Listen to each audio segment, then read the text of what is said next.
Hi everyone, Savannah Reed here.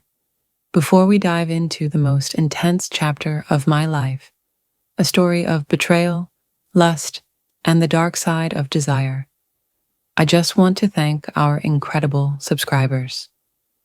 You are the soul of this channel.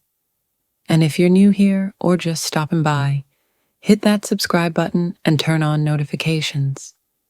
Trust me, you won't want to miss what's coming next.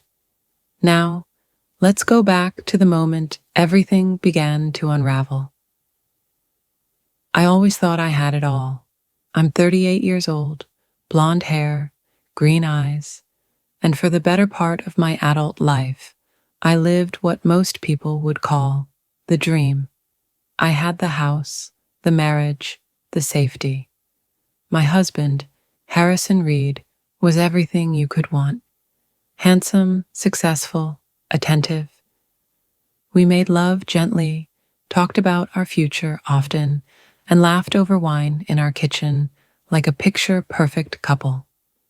But that illusion shattered the night he looked at me across the candlelit table and said calmly, "I want you to feel alive again." I laughed at first, nervously. I tried to brush it off as one of those strange midlife moments. But Harrison didn't laugh. He squeezed my hand and held my gaze. "I mean it, Savannah. You're not happy.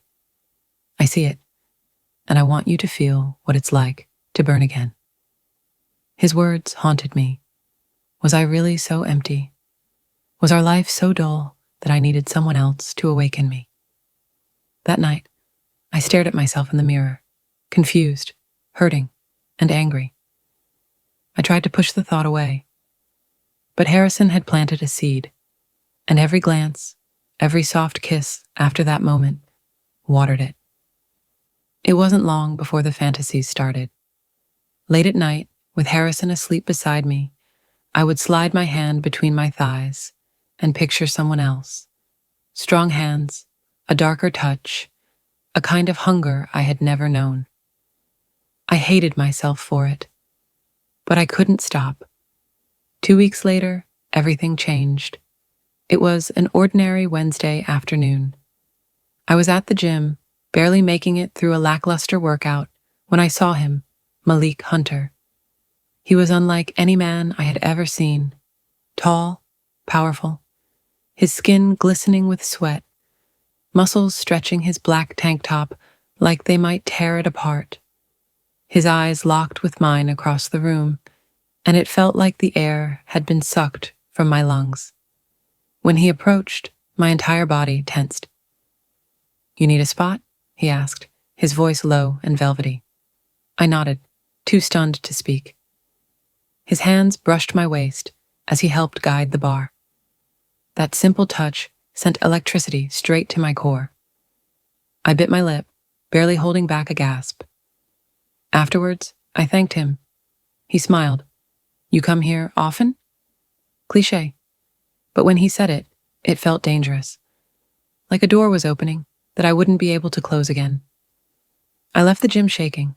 I sat in my car, tears streaming down my face, trembling with guilt and need. I should have driven home. But instead, I texted Harrison. "I met someone." His reply came immediately. "Good. Tell me everything when you get home." I was falling into something dark and wild, and I didn't know how to stop it. That weekend, it happened. Malik's hands gripped my thighs as he lifted me onto the hotel dresser. His dark skin glowed under dim lights, sweat trailing down his chiseled chest. My fingers dug into his back as he entered me slowly, one deep thrust that stole the breath from my lungs. I cried out louder than I ever had in my life. Across the room, Harrison sat silently in a velvet chair, his eyes fixed on mine, one hand in his pants, watching, approving. I had never felt so dirty. I had never felt so desired. That night didn't end in the hotel room. It rewrote every part of me. The days after were a haze. Malik became an obsession, a secret fire I fed in silence. We met again and again. Hotels, back seats, dark corners where decency didn't dare follow. I lived for his touch, for the way he claimed me without apology. But something shifted. Harrison barely spoke anymore. He would watch me with that same quiet intensity, but never ask where I had been. His silence scared me more than his words ever could. And then came the message. Thinking about you, gorgeous. Let's not leave it at one night.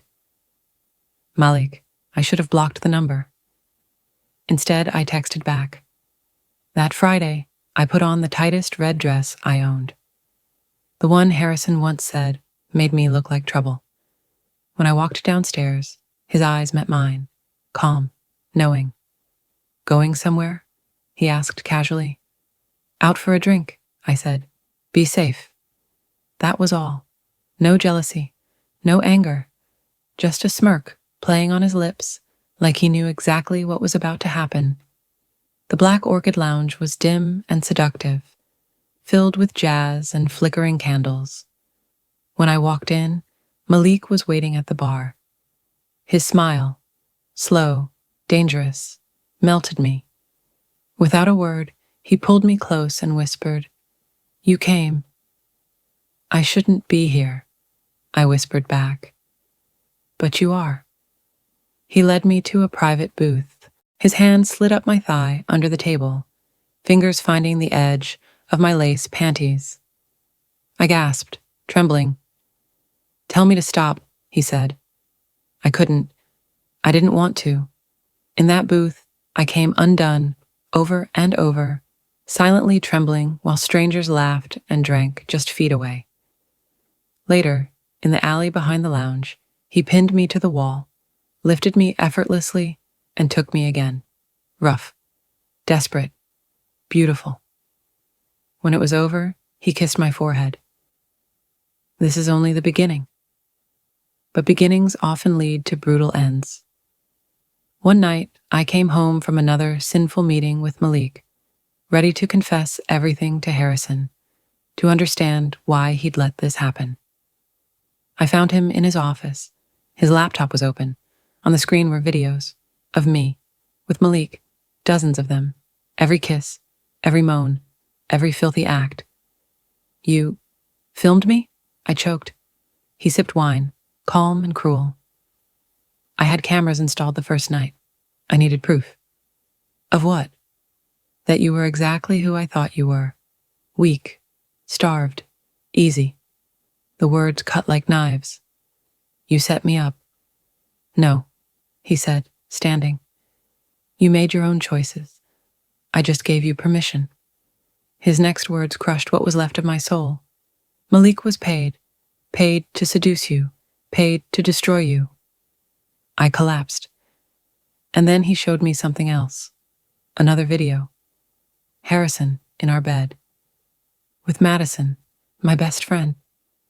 Their bodies tangled, their laughter like a dagger in my chest. "You stopped loving me years ago," he whispered, "so I ended it my way." The fallout was swift. The divorce, the humiliation, the videos leaked. My name became a punchline on gossip sites. Friends vanished. My job let me go. Malik disappeared like smoke. Now I live in a tiny apartment, alone, broken, haunted. And I wonder, when did my life truly end? Was it when Harrison offered me to another man? Or was it long before that, when I stopped seeing the man I married and started chasing something I didn't understand? I don't have the answer, but I do know this. I thought I was seeking freedom. I found a cage, a golden, glittering trap built by my own hands. And in the end, Harrison was right. I destroyed myself. If this story shook you, if you felt even a fraction of what I lived through, leave your thoughts in the comments. I read everyone. And don't forget to subscribe. There's more to come. Because this was just the beginning.